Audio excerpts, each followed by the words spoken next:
Hey, Marc Millan here. Thank you for letting me be a part of your day. And today's leadership topic is about getting feedback. So this is part 2 of the feedback topic. I have another video that I created called Giving Feedback. We're going to summarize some of those things because today we're going to focus on getting feedback. One of the hardest things to do as a leader is receiving feedback, especially from those we are leading. You can call them subordinates, you can call them followers, but from the people that you get to lead, one of the hardest things to do is to get feedback. Why? Number one, most people don't want to tell the leader any form of truth because they're afraid that it can impact the influence they have with the leader. A lot of leaders don't want to hear feedback. A lot of leaders don't know how to ask for it. So today, I just want to give us some things that I think can really help us grow, because remember, feedback helps you grow. The fastest way to grow is to learn from feedback. The longest way to grow is to be defensive when they give it to you. So if you want to take a long time to grow, just be defensive every time someone gives you feedback. All right, so I want to give you 3 things on how to get feedback, and then I want to give you some tips on ways to pull it out of those around you. Once you create a sense of safety and a sense of you're part of it with them, this will become more normal, and I think you will benefit a lot from it, and there will be a lot of what I would say team chemistry and trust with you as the leader, okay? Now, in my former video on giving feedback, I talk about 3 objections to feedback. The first objection was a truth issue. Most people reject feedback because they don't believe it's true. Okay, that's the defensive mechanism that I talked about just a minute ago.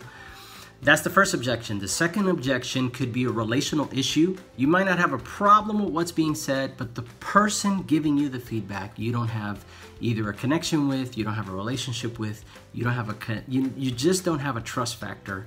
So you just kind of push back whatever they're telling you. That's the second objection. The third objection is a much more deeper issue, is when a person's ego or their identity is wrapped up in their title or is wrapped up in their gifting. So if you are a leader of music, for example, and someone tells you, you know, today's music just wasn't that great. Okay, that's feedback. We don't have the specifics on why it wasn't that great yet, right? But if we take that example, if my identity is rooted, if I believe that I'm valuable because I oversee music, then I take that as a direct attack on my character, when that's not the case at all. What I get to do, my job, is to oversee music. And if I didn't do a good job, right, technically, if I didn't organize it well, or if everybody wasn't prepared, then any feedback pointing on that really hurts my ego. So the third one is a little bit more complicated. It's what I would call an identity issue. Those are the 3 objections to feedback, okay? When someone comes to give you feedback, you should ask for more details. So the heart should just open up and go, okay, tell me more about that. Or, all right, I could see your perspective. What you're trying to avoid is shutting the person down or dismissing what they're saying. Again, at the foundation of all feedback is a person who cares. They may not care about you, but they care about what you do, or they care about where you're doing it. If a person gives feedback, trust me, they care. They're bringing it up because they care. It might be 10% valuable. 90% might not even have any value, but still that little 10% can move progress forward. So it's important when someone comes to give you feedback, don't get defensive, don't shut them down, ask questions. That's the best way. If you feel like you're getting defensive on the inner part of you and you feel like you want to defend yourself, give yourself time and just say, thank you for sharing that feedback. Tell me more about it.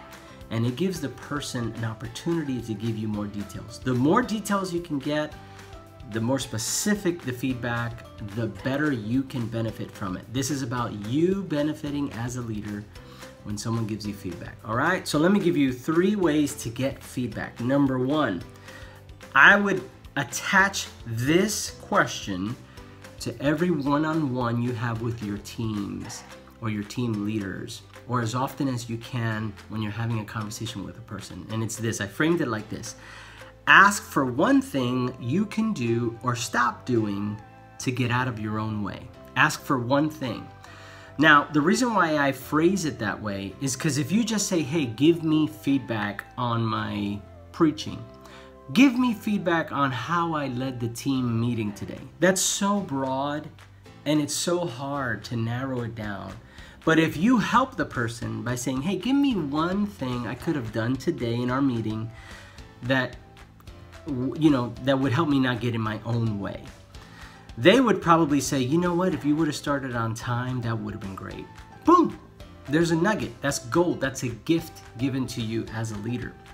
But if I broaden it out and I just say, hey, give me feedback from today, they don't even know where to start. So a lot of times I will use this question, give me one thing I can do, or give me one thing I can stop doing so that I get out of my own way as a leader.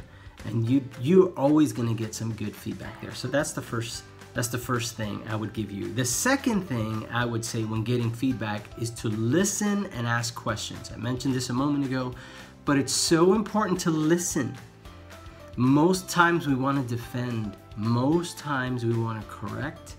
Most times, kind of like that identity ego thing, wants to rise up and correct a person's perspective.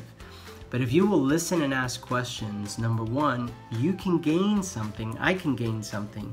Number two, you can also build trust with that person. And you can build a relationship with that person because now they realize, you know what? This person is wise enough to receive feedback. And who doesn't want more wisdom around them, right? So I think it's a great thing for us. So that's number two, listen and ask questions. And then number three, you have to do it often. So I would say systematize asking the question. Do it often. At the end of a meeting, at the end of a quarter, if you meet with if you have a leadership team of 4 or 5 people, at the end of the month, hey, give me one thing. If you do your one-on-ones, I always have it at the end of my one-on-ones. Hey, give me one thing I can do or stop doing that gets me out of my own way.